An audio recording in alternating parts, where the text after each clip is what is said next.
welcome back. Today we're going to be doing a new project that's actually going to take a few days.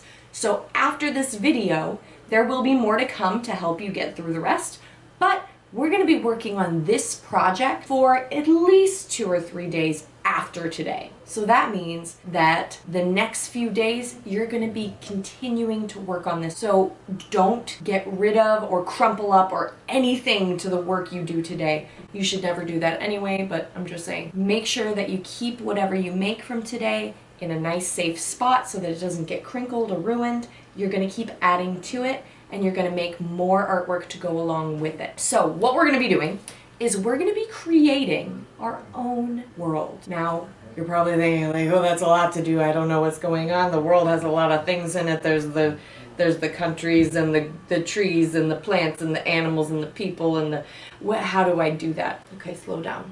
Slow down, don't get overwhelmed. Miss Graham's getting overwhelmed now just thinking about it. It's really not that big of a deal. We're going to start step by step. So when we think of our world, we probably just immediately think of planet Earth.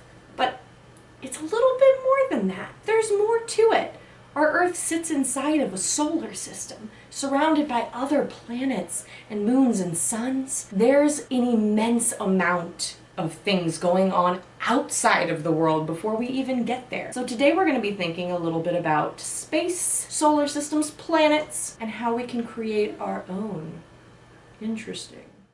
Before we begin, it should be said clearly that I am not, nor have I ever claimed to be, a scientist or a science teacher.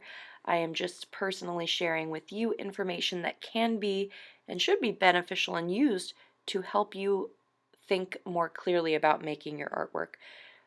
Thinking about where things come from and doing your research really makes a difference in the quality of the work we create.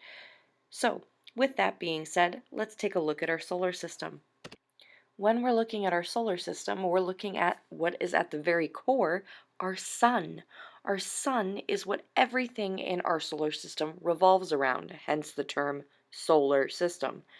Now, we have a number of planets in our solar system, some of which I guess are questionable. But Pluto's still a planet in my heart. Yes. Anywho, let's zoom in on our planet Earth for just a moment and look at that. When we look at Earth, we can see that it is, like all other planets, a sphere, so it's rounded, and it has a variety of colors and textures that we can see even from space. We can see that most of our planet is covered in water by the blue surrounding most of what we see. And then we can see the green of the grass and the trees and all of the other vegetation that's growing on our planet is compiled into the sections of land like our countries. We can see and notice the differences that lie on our Earth in that way. But if we move on to a different planet, such as Saturn, for example, it has different characteristics. You can see the swirling rings of color around the core of it, and then we also notice those signature rings that swirl around the outside. If we were to zoom in, we would notice that those aren't actually rings, but actually billions of particles of dust and rock and ice all scattered around and circling the planet, which is pretty darn cool if you ask me. Now let's also take a look at another major planet in our solar system, Jupiter.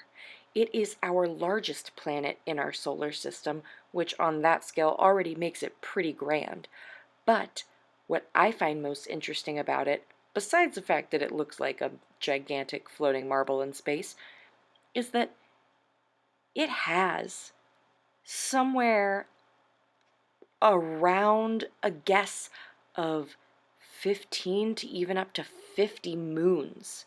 We don't know for sure, but there is a good guess that there are a lot of moons, okay? Jupiter's got a lot of moons, and that makes me feel like we aren't really that special. We deserve a few extra moons. The point is, our planets in our solar system, even though they have those similarities, they are, in fact, all very unique and different. They have characteristics that tell us which planet it is. The planet that I would create would definitely be different than all of these.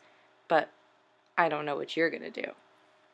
So your job for today is going to be coming up with what your solar system might look like, or you can focus on just the planet itself. Think about what kind of a shape the planet is, how many continents are going to be on it. So think about designing what those landforms might look like from a distance, from outer space. Think about the shapes and colors and sizes of everything that you're going to make. Does it have 2 suns? Does it have 3 moons? I don't know. You gotta tell me. So I'd love to see what you come up with for this. Next time, we're gonna be thinking about zooming in a little bit like we're on a Google Maps.